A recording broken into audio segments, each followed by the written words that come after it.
All right, man. Detroit Lions activate four defensive backs on the eve of the Cardinals game. Elevate three squad players, practice squad players. Let's talk about it real quick. Thumbs up the video, share the video, subscribe to the channel. All my social media links subscription.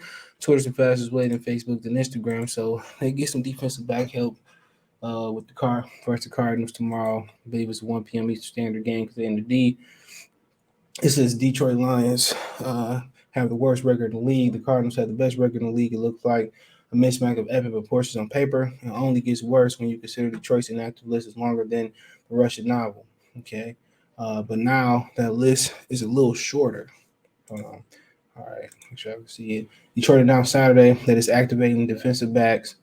Timely move with Kyler Murray headed to Ford Field on Sunday. Safety Tracy Walker, cornerbacks and Melifanu and Bobby Price were activated from the COVID list, while cornerback A.J. Parker ankle was activated from the injured reserve. The Lions also got back center Evan Browns from the COVID list earlier in this week and haven't lost a player to an infection since safety Jalen Elliott on Thursday. A good sign the club is fingers crossed finally getting to the other side of the outbreak. That 10 players in a little more than a week. Walker is still listed as questionable with the illness, though, casting at least some doubt on whether he'll be able to play or how much he'll be able to play if he does suit up without a single practice in 2 weeks. With six players still on the COVID list, the Lions were forced to promote three more players off the practice squad to get them through Sunday's game, which isn't great, but it's certainly better than the seven who were forced to play last week and lost to Denver. Running back Craig Reynolds leads the way and could shoulder a larger load with Jamal Williams, COVID, and DeAndre Swift shoulder still out. Reynolds had 83 yards on 11 carries in the Lions' debut last week and accounted for the team high 99 yards from scrimmage overall. Linebackers Nick Bolton and offensive lineman Dan Skipper were also elevated from the practice squad, so they might as well go ahead and sign Craig Reynolds and see what they got. All right, I'll talk a little bit more about Swift and the situation, but it's good to get those guys back, man. But at this point, it didn't really matter to the fans, not their health and what they was going through, but it's good to get those young backs back, with them young safeties back, with young DBs back. Price, Malafanu, and who was the other DB that was on that list? Tracy Walker, obviously. But Walker playing for a contract, but the rest of them, two other ones, they younger. They need the reps to see what we got. Continue to see what we got towards the end of the season, and going into next season. But Lions got a lot of young guys now.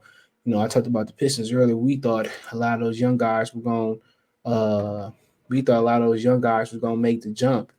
Uh, Bay and Hayes, it's still early. They can make that jump where they were going to be a lot better. So we can't assume that some of these young guys, especially if Walker get paid from us, and some of these other young guys, Price, and when we get old boy back that blew his leg out, AJ Parker, we can't assume that they're gonna make that jump next year.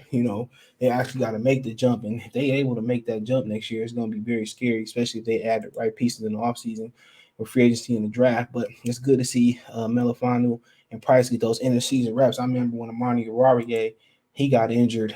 Y'all remember that when he got injured and missed the most of his rookie year, but came back down the stretch and he got those reps. And then next year he was really a lot better for getting those reps. These last four games are going to be important to these young guys and these rookies to get those reps. It's going to be very important because Amani Oruwariye showed that every rep that you get can help you out, and he ain't looked back since. So people got to remember with him too. He got a payday coming up. I think next year. I pay him before I have to pay him too much. But the thing about it is, he was a guy who, when he started 1 year at Penn State, a lot of these dudes were very, very young, and they're very young, and this can be the difference between a huge jump next year or a jump that's not, or that jump that's really, really huge to make. So, like I said before, everybody talking about drafting corners. Now if the value's there, if we draft the corner next year, fine. But it's not a priority, bro, at all. It's like right there with offense. I think that's a priority. That's lower than offensive. I think that's the worst priority on the team. I think that's the least need on the team. When you look at the team, just talking about cornerbacks, safety's more important, inside linebackers more important, out edge rushers more important, defensive linemen's more important. You know what I'm saying? The offensive line as a whole is more important because they still got to add a guard there. may or may not be on the team. They got to add a little bit more depth there. Receiver, maybe they got to obviously receiver more important, and maybe right there with running back. Quarterback is the highest priority. But like I said, they got a lot of really good guys. You look at Amani Arari, I think he's on contract for one more year. I think you look at Melifano and what he did at Green Bay, look good. Looking about what Bobby Price, what AJ Parker did this year. And I always forget the other cat name, man. I always forget his name. I get Bobby Price and him like mixed up. I forget the cat that blew his leg out. Hold on. I forget the cat that blew his leg out. Jerry Jacobs. So you got some really good cornerbacks coming next year. And then you got Jeff Okuda coming back next year. So, like I said, it's not a priority, bro, unless you trade Amari Rari and you looking for a number one to replace him, but it's not a priority. You got a lot of good young guys. And somebody might have to put the gold and switch to safety. If you don't find, if you lose Tracy Walker and you don't, Will Harris can't continue to start, or you don't believe in Jalen Elliott, they got to find two safeties. That's more important than them too. But the reps that these young guys getting, man, these reps they getting is imperative.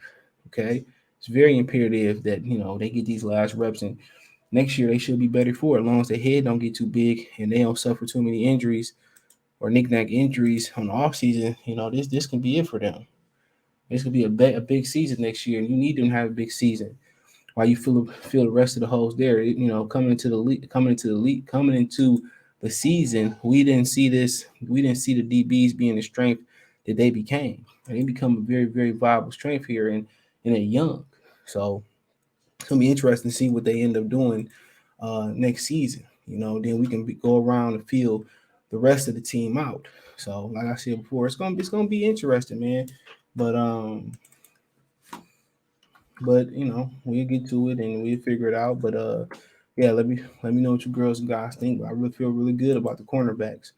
Would I bring back Tracy Walker? It's a whole different question, but he played. But only they know his character inside the locker room. Sometimes when guys ball out, you pay them, then they get lazy and lax. Even I seen dudes do that in a 2-year deal. You know what I'm saying? If the money good enough, but hey, and it is what it is. Check the Trade Lines Talk playlist. More videos like this. You can find me on Twitter, Facebook, Instagram. If you have a business question, inquiry, sponsorship, video quest, let me know what it is. Or you just want to support on social media, want to make a financial donation, Cash App, CJ Good 313, Venmo, CJ Good 313, PayPal in the description. Best way to donate, comment, thumbs up, share the video, subscribe to the channel. That subscribe button is the bell icon button. Hit all notifications. Increase your chance to get notifications. Don't forget, check my main channel right here on YouTube, Goodfellas Sports TV, for more sports, music, news, and entertainment. Check out the backup channel, Mercy Sports Talk 2.0, just in case something happens.